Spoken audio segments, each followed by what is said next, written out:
Pour me tafundi ngaza pasteur. Mutafundi. Pasteur connu dans notre pays. Bien sûr. Le pasteur a fondé mon pasteur. Bien sûr. La justice. Quand nous avons une convocation, la convocation de la justice. Mais déjà, ça n'a pas ce que les païens peuvent faire ça. Mais pas des chrétiens, des pasteurs, des serviteurs de Dieu. Bobenganité Bosolo, la bonne maman, rien directement parqué, directement des chrétiens, bateau, nous devons s'en sortir. Si réellement vous êtes des hommes de Dieu, vous priez Dieu. C'est que nous allons se réconcilier. Païens autour de nous, mais nous les chrétiens, on va aller. Pourquoi les gens veulent me faire du mal? Je fais quoi? J'ai déjà un dossier dans le parquet que je puisse terminer ce dossier-là. Comme Bango Baloba qui n'a qu'à ta mission à Bango qui non de laisser photo Kangisa et du place autre au Tchaye à Okobimate. On a senti que ces gens-là sont forts. Ils ont la justice entre leurs mains, ils ont tout entre les mains. Ça c'est ma cabale, na Bango va monter biloko pour faire terre, va faire arrêter, va les angabima, comme dans succès. Mais vous êtes puissants, vous avez le pouvoir, d'accord, vous avez tout dans vous. Mais sachez que Dieu est au-dessus de tout. Dieu ne prend jamais injuste. L'église n'est pas à terre. L'église est morte. Et l'église est infiltrée. Même Ngana Koufilelo, un de nous est sorti là de l'église. Qui serait d'Akoufi? Mais Fatih, voilà. Abana bajelem na kota bajelem na kota ba prison makasi. Ça me mo ba la justice c'est tout. Au sein de la banque.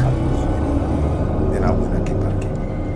Sur la zone de Blaradie, sur la zone de Blaradie, mais ce qui est vrai que la dinga m'a passé les mettre au fond. Mon état les banana. Tala skolati ki bana tala skala on a képé juste là. Ya. Donc, va tenter tout. Va l'accès à photo. Il y a famille, il y a tout. Qui est plus loin que la biloko. Quand quelqu'un dit déjà que quelqu'un veut le tuer, et puis il y a un problème. Il y a un plan B. Ce sont des plans B. Parce que Bakena A. Nazaka, Nakena B, Nazaka, Balaxi l'image, Nazaka, va continuer, Nazaka. Vous avez fait image et fille ou non, mais ce sont des photos. Moïse a lu à Ibiété. Il ne connaît pas. Quand il a dit qu'il a été calme. Parce qu'il y a une relation de 2 ans, de 3 ans. À Tindia, comme aussi, il y a eu des sango sur la place publique. Il y a autour du monde, on s'est préparé. Ah bah bon manga de l'île c'est kaka moto na nepo donc yo tiki journalisme mono sali mboka mbeoyo moto ako saloma beka de l'île beaucoup de gens vie non c'est comme on est c'est vrai il me menace il me poursuit partout il me suit il suit mes enfants à l'école il suit des choses et je me sens en danger les lots nana que de parquet na tongo bato mo ba koti na restaurant mon place na bandagi lobby où est de laisser biso to bato aboyi. Je me sens en danger. L'homme a tout mon vidéo un journaliste se prend le pouvoir de dire qu'il a un problème qu'avec des laissés. Donc on va dire ça c'est Alain Délé, on a franchement. Mais quand il se sent que je suis agressé, quelqu'un s'approprie de la justice, ça devient au Tchamana Bouloko. Tina Robipade. Attends, comment il peut aider? Ça choque ça. Moralement, vous en avez. Bon, je suis en guerre. Je me sens agressé, je me sens étouffé, mais je me bats. Bango va dans la bateau. Bango va dans la justice, va dans la bilogue et bien. Dans la population, va ça de la population, va soutenir.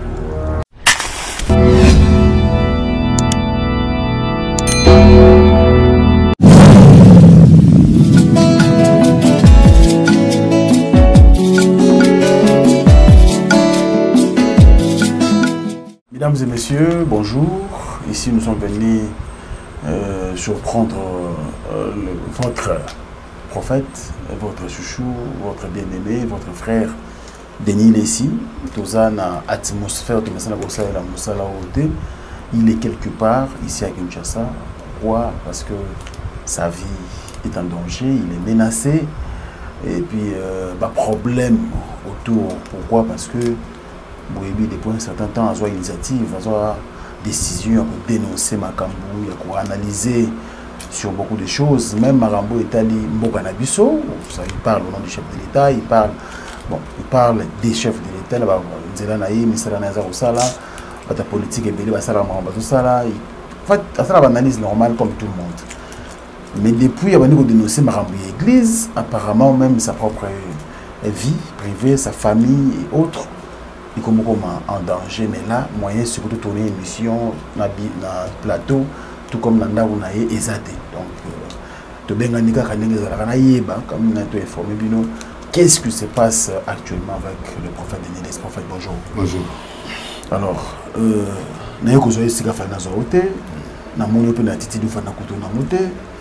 est-ce que tu vois qu'est-ce qui se passe normalement?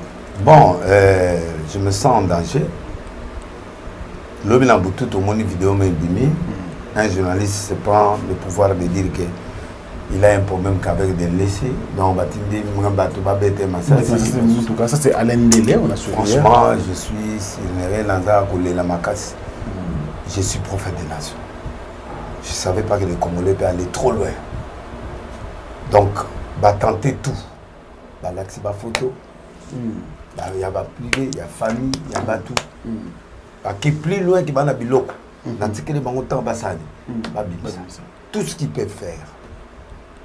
Il faut faire la justice. Le pasteur Moroboy. Il y a écrit dans Bango. Ok. Nous avons une convocation. Nous avons une convocation dans la justice. Wow. Alors, l'hôpital, on a qu'à répondre à Moni, Batouazo Filet. Avocat qui a répondre à MC Bango Touya. Na tongo 6 heures, bato na bakomba mbinga batu boy. Non, bah monsieur Bafilé, banana l'école, monsieur Baoya na ndako, bazo yenga tout ça. Alors, quand quelqu'un dit déjà que quelqu'un veut le tuer, et puis Moutango na boma, nana promener ligne. Est-ce que mais to banda on a ça to débat à télévision ça oya lobby, voilà, OK. Tout ça oui. Mais aller jusqu'à la vie humaine, non, je ne crois pas. Et puis, insinuer ça comme ça, c'est tu as des preuves. Mais quand le prophète dit que vous vous sentez en danger, par rapport à la vidéo, Alain? Non, non, par rapport à la vidéo, Alain, parce que c'est peut-être le plan qu'ils avaient. Ok. Ils ont dévancé. Parce que je suis déjà en justice. Vous voulez marcher ou comment? Au moment qu'il y a un plan B, ce sont des plans B.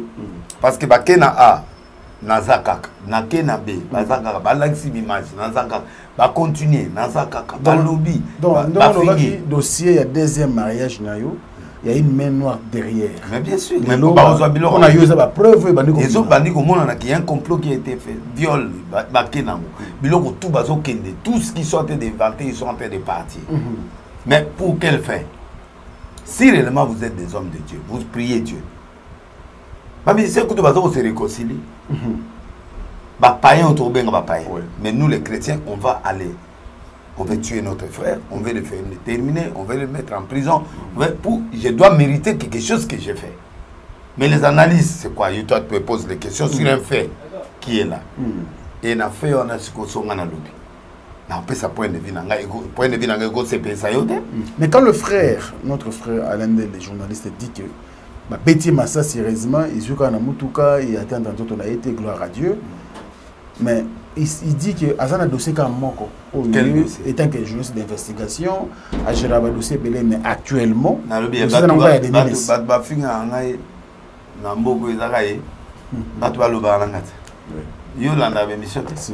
Les gens parlent, il y a des choses plus graves que ça. Ma chaîne est belle, mais tu n'as pas dénoncé non, on est là, on a un bon bitin. Tout ça, les débats, j'ai été ouvert en tout. On est là, on a un bon bitin. Donc, c'est eux qui ont des problèmes avec moi. C'est moi qui dénonce le mal. Je veux que l'église ait son ending et singeli. Pourtant, toujours semble la mboka péter les mains. Gouvernement et ça, Moussala qui tout ça. Les gens du monde peuvent faire. Mais nous, l'église, on doit être propre dans l'église. Tu vois, donc moi, je crois que il me menace, il me poursuit partout, il me suit, il suit mes enfants à l'école, il suit des choses. Et je me sens en danger. Les lots, il y en a qui ne parquent dans ton tout le monde va continuer à restaurant mon place na vandaki lobby où est des laisses biso to bato boyi batangi na kom bato boyi toujours zela asa ba mi placer na kati parquet. Pourquoi les gens veulent me faire du mal? Je fais quoi? Est-ce que j'ai déjà un dossier dans le parquet que je puisse terminer ces dossiers-là? Il y a déjà les dossiers dans le parquet qui veulent la peau. Il y a un état de droit. Comme Bango Baloba qui n'a qu'à ta mission à Bango qui non de laisser photo kangisa et du place autre au Tchaye à Okobimate. On a senti que ces gens-là sont forts. Ils ont la justice entre leurs mains, ils ont tout entre les mains. Je ne sais pas, moi je crois que nous sommes dans un état de droit. Mais des individus qui sont en train de s'approprier de la justice congolaise pour me faire taire, me faire tuer, me faire tout ça. Donc il y a trop de menaces dans des téléphones, des problèmes. Il y a 3 téléphones du coup. Et puis beaucoup de choses. Et puis l'entourage, comment bima. Bien sûr, bon. Si vous voulez me tuer, tue-moi. Au lieu de tuer mes enfants, au lieu de tuer ma famille, vous me faites mal au peuple congolais. Vous voulez comment? Vous voulez qu'on fasse quoi? Mais est-ce que aux autres candidats que les gars m'ont dénoncé au côté où sauver l'église, d'après eux, il y a un problème. Oui. Mais les Botsons n'a pas de problème. Quand je dénonce le mal, tout ce qui m'a bé, tout le cas, tout bon voilà. Bah secret na bango ebimi, il y a pas man qui on a, il y a pas bloc on a bon, bah c'est pas la tête. Bah on bat à massima mutu mon boy pour baya. Mais de laisser et ça lui on dégaine le ngai quand on entend les vidéos à l'endel j'étais choqué. Comment on continue de les battre pour alors yoté. Mais il se dit que ce gars connaît si bien dans sa investigation actuellement les scènes de ceux qui traitent je ne vois aucune investigation très sérieuse. Oh il y a ça l'état. Ma mariage des investigations. Il n'y a rien de spécial. Il n'y a pas mort d'homme, il n'y a pas rien. On a que ngana eto ebanite ngana eto ebanite ngana eto soanate to wele l'autre siko ngana osale mabende yeso ngana mboko dele sa sale mabende abomi mutu azokisi mutu asale je suis pas là je suis né un homme de paix un homme de vérité un homme sincère malgré mes faiblesses mais pas ça je peux pas faire ça c'est trop grave cette accusation. Moi, on a un problème. Il y a un problème. Pour moi, il y a un problème. Parce qu'on a un problème. Ni I, ni O, na fingité, na salle au sol. Na routine de mouton de nini. Na répondaka. Arme n'a pas de parole. Na routine de mouton de. Il y a des moutons prouvé que na routine de mouton. Pourquoi? Pour l'image. Pour nani. Oh, bah, la question est que montanga be match à mitakala makazi kutu. Na salle l'autre. Bongo. On a problème na état. Ça c'est ba cabal na bango ba monter biloko pour ba faire terre nga ba faire arrêter nga ba na délaisser nga bima ya comme na succès délaisser la campagne délaisser na ba conférence ba passer délaisser à ozana imka délaisser so abimi à trop paiement. Mais ça c'est la haine. C'est l'acharnement. Je n'ai rien fait. Ma famille sait maintenant, tout le monde sait maintenant que si quelque chose m'arrive, il y a un groupe d'individus. Ndebasali Moïse, de l'Oba Bimis, oui, tout le monde est filmé. Oui, donc c'est ça, Alvim, Balandi, Bambam, c'est ça. Mais vous êtes puissant. Vous avez le pouvoir, d'accord. Vous avez tout dans vos mains. Mais sachez que Dieu est au-dessus de tout.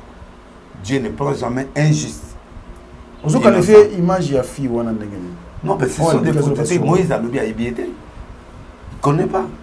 Quand il a une relation de 2 ans, de 3 ans, il y a des dénonçants sur la place publique.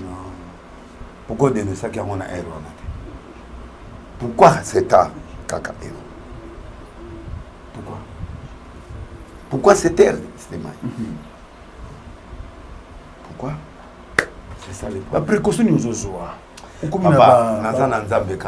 précaution nana mututi nana na mutu simana ngati apa nzambe alors bango bazana batu bango bana justice bazana biloge bele nana na nzambe kaka na population de bazolana basa de la ponanga ba soutenir na zone qui glisse bonga. C'est un pasteur ou un groupe de pasteurs? Mais ce sont des gens qui sont des mécontents basa groupe de pasteurs parce que bazana pour mutafundi ngaza pasteur mutafundi oui pasteur connu dans notre pays. Mais bien sûr.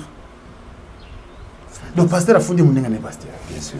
La justice. Oui. Waouh. Non seulement ici à monter, mais il veut inventer encore d'autres choses pour me coincer ici, là, par là, pour que je puisse m'étouffer et mourir. Est-ce que vous se reprochez quelque chose? Rien. Diffamation? Non. Mais papa, toujours ça va débattre. Dans la TV. Il y a beaucoup analyse, mais répondre. Il n'y a rien. Donc vous il n'y a pas mon rien. Mais papa. Donc vous avez des bosses, vous avez des justice, vous avez des... Un homme libre. Un homme libre. C'est à eux parce que justice à Bango, il n'y a pas de problème. Mais justice à l'État, les autres en état de droit. Mais alors, il y a des journalistes qui ont des listes au candidat jusqu'à après à Obimata comme PD. C'est grave ça. C'est grave. Ça dit, il savait ça.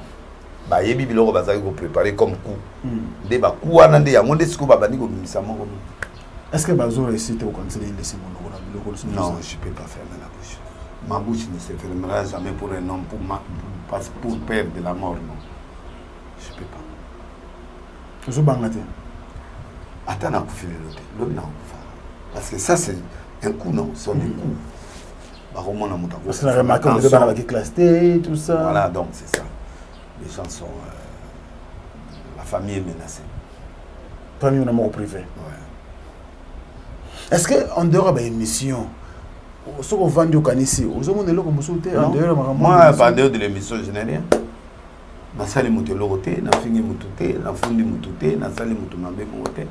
J'analyse. Voilà, on sait que ça va tout, et tantôt on a analysé le logo, tantôt on a lobby moi vérité bon, je ne vois pas là où j'ai. Il y a des causes là, oui. Moralement, vous en avez. Bon, je suis en guerre, je me sens agressé, je me sens étouffé, mais je me bats. J'ai le moral. Les enfants, ça va, madame? Oui, on les encadre, on parle aux enfants qui comprennent. Maman, moralement, je ne sais pas. C'est grave ça. Mais c'est quoi? Jusqu'au point où... Non, mais les gens savaient que ceux qui... Bilogo Basali Wana, Naozala dépaysé. Mamoni qui n'a pas continué, les ministres continuent, le travail continue. Bah, où quand sommes-nous côté? Mais Nasali le côté, papa. J'annonce tout ce qu'il y a, tout ce qu'il y a Mabé, tout ce qu'il y a Loyengi, même si j'ai des erreurs, mais j'annonce pour que tout ce qu'il y a Mabé, Mboké soit Kimia.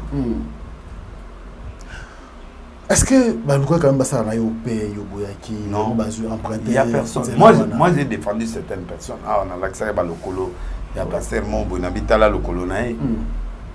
Il dit maintenant qu'il biloque bien. Parce que j'ai eu la version.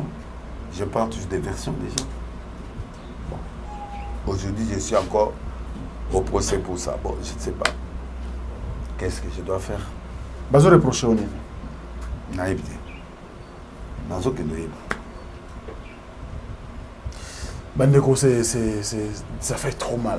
Aujourd'hui, voir Félix Oisé, Koye Kofi Olomide, Bazo Seka ensemble, Bazo Yambana, voir Juppé, Ouera, Didier Massela, Adolphe sur un même plateau de télévision, Bazo Yambana, Bazo Seka, ils s'amusent. Mais de l'autre côté, c'est des pasteurs. Des bazo funda na ba parquet, bazo luka moko kufa moko tikala.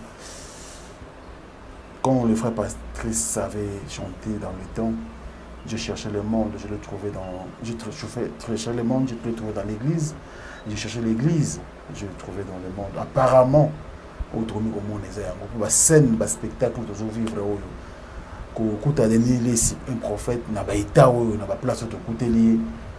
Non, non. Il faut la peine que mission Mokili. Il faut la peine que mécène mo boire musique à Mokili to muto ba champagne. Mais bato ngomba. Pasteur, on mon église l'église corps de Christ Congo. L'église est par terre. L'église est morte. Et l'église est infiltrée. Même ngana kufilelo. Un de nous sortira demain. Tu sais que d'akufi. Mais Fatih va la un de nous sortira. Qu'est-ce qu'il faut pour sauver l'église, prophète? Il faut remettre la vérité, la parole, le naturalisme. La vérité, il y a un problème. Il y a un problème. Donc, il faut dire la vérité. il faut que l'église ait l'homola, miracle à l'okuta, l'église il faut l'homola, pasteur à l'okuta, l'église il faut comme un bateau, bazo bang en Zambie, bateau ça l'effort à côté à bateau la vraie vérité. Miracle ça mais ça on force pas et on mélange pas Dieu. Est-ce que c'est possible encore en Mosolo Bani ça la maçon l'église? Oui. Mais à niveau de comédie. Oui. Tu peux utiliser le mécanisme. Non, Zambie est moi à Zambou de l'église. Il est moi et bien ça. En 2022, tout le monde a mon c'est pas grave. Même si je meurs, même si on me fait du mal, les hommes ajustent. Je l'aime, je l'aime, je prison ma casse. Bon, nous avons la justice, c'est tout. Pour ça, je vais répondre là, je vais soutenir.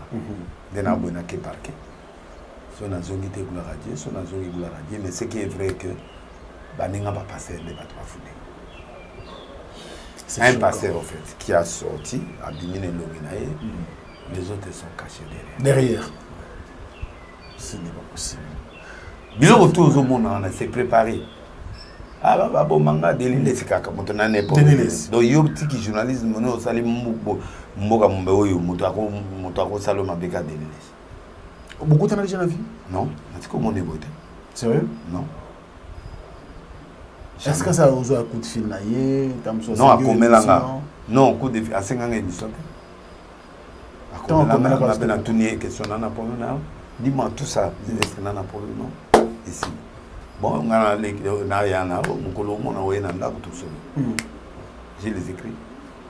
Donc, si nous avons sur les autres, non. On a continué à vivre normal. 3 jours, on a mis, on a pas de parking. On a été bandé.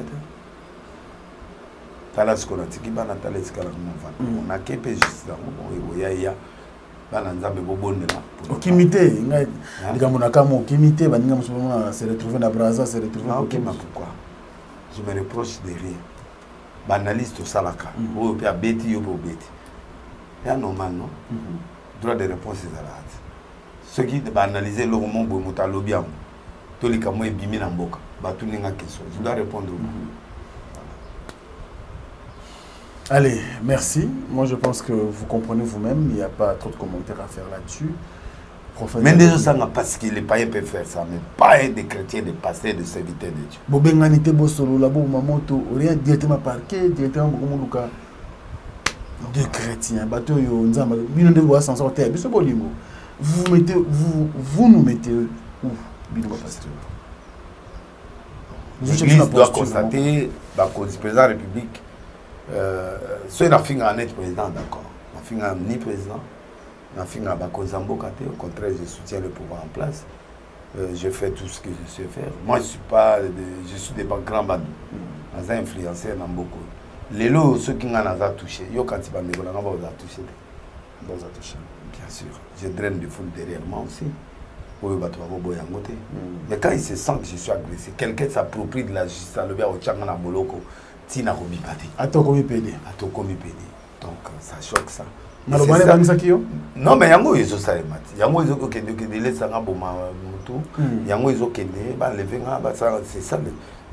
c'est ça la continuité. La bête plan 1 CBT 2 CBT 3 bah moi ba na madiloko langa. Bon bah toi là qui ça nana force. Je n'ai que la force de la parole, je n'ai que Jésus, je n'ai que la vérité. Nana soutien mon aussi malade. C'est eux qui ont des soutiens. Moi je n'ai que Jésus derrière moi. Point. Très bien, on va vous laisser prophète. On a dit que l'autre était caca à la makasi. Moralement, justice. Mais on va devant le peuple de Dieu pour analyser que Délilé, c'est juste que là il a fait quoi. Banana Kongoti na lilo. Batkutu batianga bafundanga na ba GLM. Nazo ba coup de fouet na boma bangote. Batkutu basalanga ba mabe ebele na kati église. Bayi banga ba télévision na ngai kenda na boma mututi. Bazuanga ba biloko tout ba ki bango so akimanga na mbongo akena na bomi mututi. Non, de bon journaliste, franchement. Tu vois, pas plan, on est à plan, il y a le couteau, il y a un plan, Machiavelli, il y a un plan, Soda, moi, ça. À carrière photo. Donc voilà, donc c'est beaucoup de choses. Ouais. Mais Denis Moura, un autre déni sortira, la forme qui serait d'Akoufi, Félix Le Loza. Donc moi je crois que on peut me faire taire, mais on ne peut pas faire taire la vérité. Très bien. En tout cas, c'est très triste. Naïk Bandegobele Baza a tristé.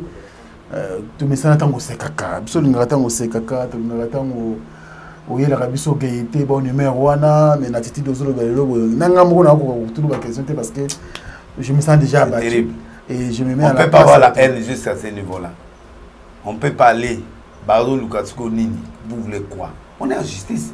Laissez la justice faire son travail. Pourquoi vous voulez ajouter pour me faire crucifier comme ils ont dit? Les gens ont entendu ça. Il y a des cassettes, il y a des DVD, il y a des choses. Les gens ont vu ça. Je suis en train de subir ce qu'eux-mêmes ont préparé. Maintenant, ils veulent me renvoyer ça. Non, je ne suis pas là. Très bien, merci beaucoup. Tout sauf ça. Voilà, c'est fini. On va vous libérer, prophète. Merci. Courage. Merci. Maïbi qui est peuple de Dieu, Balandi yo, Bazal derrière yo. Bande ko bisto ba journaliste ba pante sango. Ndenge makamno se ko lekela. Tuyaka ko pante sango, to la sabino bon, et kambo comme étape boye et ça pour mutafundi ngaza passe. Mutafundi yo. Pasteur connu dans notre pays, bien sûr. Le pasteur a fondé mon n'est pasteur. Bien sûr. La justice. Quand nous avons une convocation à la justice. Mais déjà ça parce que les païens peuvent faire ça, mais pas des chrétiens, des pasteurs, des serviteurs de Dieu. Bobenganité bosolo la bo mamoto rien directement parqué directement de chrétiens bateau yo nzamba bino de voir s'en sortir biso bolimo. Si réellement vous êtes des hommes de Dieu, vous priez Dieu. Mais c'est que nous allons se réconcilier. Bah païens autour de bah païens. Mais nous les chrétiens on va aller. Pourquoi les gens veulent me faire du mal? Je fais quoi? J'ai déjà un dossier dans le parquet que je puisse terminer ce dossier-là. Comme Bango Baloba qui n'a qu'à ta émission à Bango qui non de laisser photo Kangisa et du place autre au Tchaye à Okobimate. On a senti que ces gens-là sont forts. Ils ont la justice entre leurs mains, ils ont tout entre les mains. Ça c'est ma cabale, Bango va monter Biloko. Pour faire terrain, faire arrêter, les angabima, comme dans succès. Mais vous êtes puissant. Vous avez le pouvoir, d'accord. Vous avez tout. Mais sachez que Dieu est au-dessus de tout. Dieu ne prend jamais injuste. L'église n'est pas à terre. L'église est morte. Et l'église est infiltrée. Même Ngana Koufilelo, un demi sortira de nous. Il serait d'accord. Mais fatigue la abana bajelem na kota bajelem na kota ba prison makasi ça met mon base la justice c'est tout pour ça de la de la bonne qui parquet sur la zone de la radio sur la zone de la radio mais ce qui est vrai que la dinga m'a passé les mettre au fou comment on est allé bana tala skola tiki bana tala skala na kepe juste là ya donc va tenter tout va l'axi va photo il y a famille il y a tout qui plus loin qui va na biloko na tikele bango temps basali quand quelqu'un dit déjà que quelqu'un veut le tuer et puis moto ngo ngana ko boma nana promener ligne au moins qu'il y a un plan B ce sont des plans B parce que bakena A nazakaka nakena B nazakaka balaki image nazakaka ba continuer nazakaka vous avez fait image ya fille wana ndenge non mais ce sont des photos Moïse a lobi a ebiete connais pas kabiloko ndenge za ekala basale bakina relation moko zo de 2 ans de 3 ans atindi ya ko simba kisi ya eko dénonçango sur la place publique biloko tout zo mona na s'est préparé. Ah bah bon manga déliné c'est kaka moto na n'importe donc yo petit journalisme mono sali mboka mbe oyo mutako saloma beka déliné beaucoup t'en as déjà vu non c'est comment on écoute c'est vrai il me menace il me poursuit partout il me suit il suit mes enfants à l'école il suit des choses et je me sens en danger les lots nana que de parquet na tongo tout le monde va continuer à restaurant mon place na bandagi lobby où est délaissé biso to ba to boyi me sens en danger. L'homme a tout mon vidéo, un journaliste se prend le pouvoir de dire qu'il a un problème qu'avec des laissés. Donc, on va dire que ça, c'est Alain Mélé, on a franchement, mais quand il se sent que je suis agressé, quelqu'un s'approprie de la justice, ça veut dire au Tchama Bouloko, Tina Robipade. Atoko Mipede. Ça choque ça. Moralement, vous en avez. Bon, je suis en guerre, je me sens agressé, je me sens étouffé, mais je me bats. Par contre, dans la bateau. Par contre, dans la justice, dans la bloc et dans la population, dans la population.